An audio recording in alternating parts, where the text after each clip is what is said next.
Hello class, it's me Cheyenne, and today I'm going to tell you a story about fear.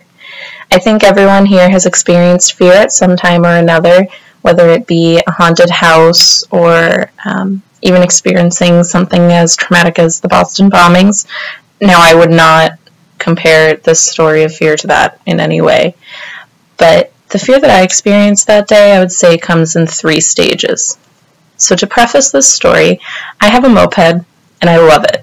I ride it all the time, and when I first got it, I actually bought it before my first car, and I rode it everywhere that summer. I would take my friends on it, even though it's a one-person moped, and it was so much fun. And I used to work at the Pheasant Lane Mall, and so one night I was driving home, and I gave my friend a lift on my moped. We were driving down DW Highway in Nashua, and we were doing fine. I looked down to check the speed. I looked up for a split second. I didn't notice a skunk coming. And when I did notice it, it felt like it was too close. And maybe in retrospect it wasn't. But this is stage 1. So stage 1 of the fear. I see the skunk. We're going 30, 40 miles an hour on a moped. Everything's exposed around me. And I slammed on the brakes. This is the fight or flight reflex. Like, what do I do in this situation? I've got one of my best friends sitting behind me, and he doesn't have a helmet on because his head is really big and he didn't fit in my helmet. And so I slammed on the brakes, and right as I slammed on them, I realized what was going to happen. I felt us falling, I felt things moving, and we're on DW Highway, which is usually pretty busy, but luckily that night it wasn't.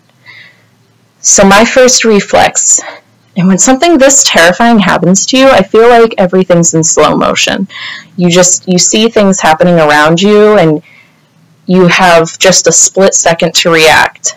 So I let out a scream, and I kicked out the moped so that it went flying. The skunk was fine, we were fine, but next thing I know, I'm watching it slide away, and I can feel the ground beneath me.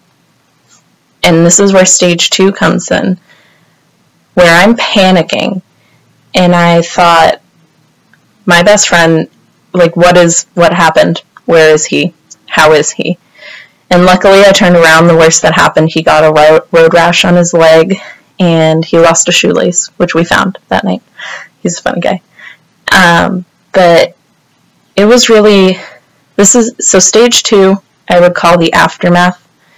So I'm still in panic mode, still go, go, go. I go grab my moped, pick that up, and all I can think is how bad I feel that I did this to him.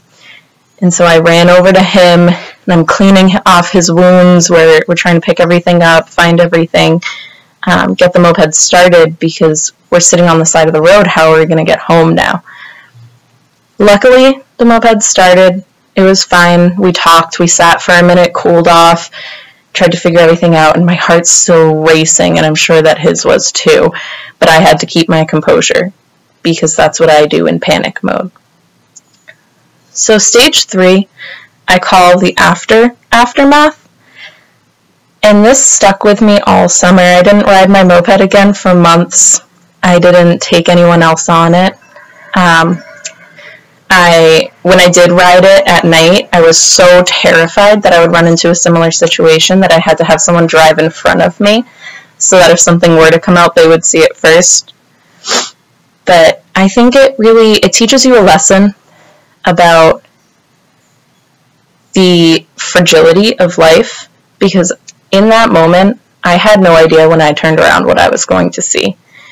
Was my best friend going to be okay? Or was I going to have to live with the guilt of I couldn't get him to wear the helmet, and this was all on me? So stage 3, the aftermath, is a little bit traumatizing, I'll say that. But I think it's something to learn from, to grow from, but it definitely has stuck with me. Even now when I ride my moped, today it's beautiful out, I'd love to take it out. But I know if I have to drive home tonight, I'm going to be panicking the whole way because it's going to replay in my mind over and over again. So this was my story about fear, my 3 stages: fight or flight, aftermath, and the aftermath. Thank you.